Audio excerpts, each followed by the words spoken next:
Je suis partenaire parce que s'occuper et valoriser des femmes d'influence ou des femmes espoirs, ça me paraît très intéressant.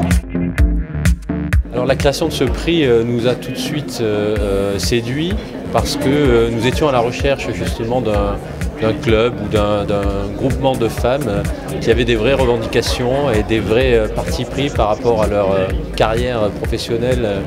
Et donc on a décidé très rapidement de s'associer à ce prix avec Patricia. Je pense qu'une femme d'influence, c'est une femme qui a pris sur son époque. Et encore une fois, dans l'époque où nous vivons, c'est essentiel de voir l'émergence du pouvoir des femmes. Notre prix doit permettre de valoriser des femmes dans le monde de l'entreprise, dans le monde politique, dans le monde de l'art, de la culture, dans les milieux scientifiques, militaires, policiers et bien d'autres. Dans mon métier, la promotion immobilière, je me suis toujours entouré de femmes autour de moi et donc j'ai eu une majorité de femmes, aussi bien ingénieurs, juristes et ainsi de suite. Ça a contribué, je crois, au développement de ma société.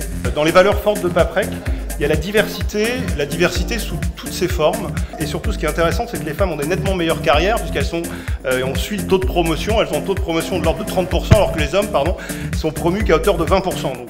Les valeurs de Cyrus Conseil sont tournées autour de valeurs humaines et aujourd'hui je trouve que c'est une cause, la défense s'il le faut encore, des femmes qui sont à parité dans le monde économique. D'ailleurs dans notre société nous avons 60% des cadres dirigeants qui sont des femmes. Je voudrais dire que nous aimons la France, nous sommes la France et nous nous engageons pour la France. Nous sommes heureux de remettre le prix de la femme d'influence économique espoir à Fanny Picard. Voilà.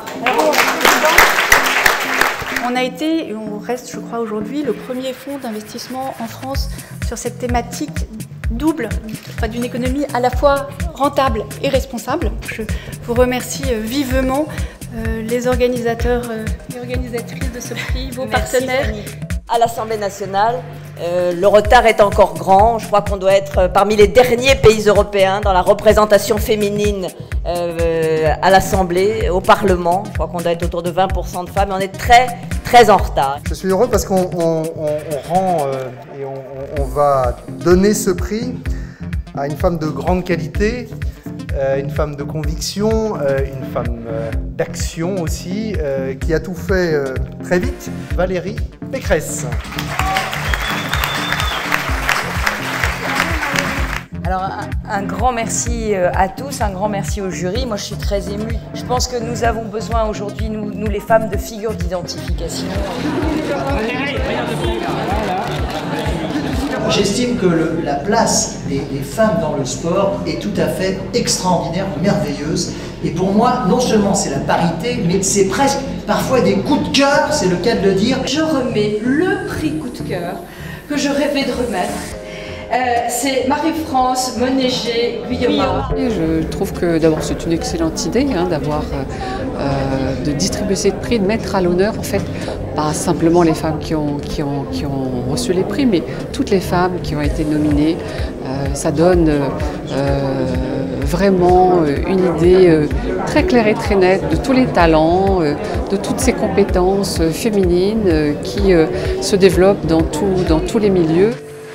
Je vais dévoiler un scoop total que vous ignorez totalement. Oui, bien sûr, personne ne sait qui est la femme qui a le prix de l'influence économique. J'ai nommé Hélène Bourgoulou. Hélène, Je pense que l'influence dépend très largement du crédit et de la confiance que ses interlocuteurs lui accordent. Parce que le trafic d'influence n'est pas très positif quand on est auxiliaire de justice comme moi. En revanche, influer sur les trajectoires, l'avenir ou les problématiques d'une entreprise à un moment clé de son histoire, c'est évidemment extrêmement gratifiant. La remise de prix n'est pas un complot marseillais, mais pas Oh, vous savez, les femmes sont toujours très modestes, donc influence, c'est tout à fait relatif. Je crois que quand on fait quelque chose, on le fait avec passion, avec courage, avec conviction, et c'est peut-être pour ça qu'on devient des femmes d'influence.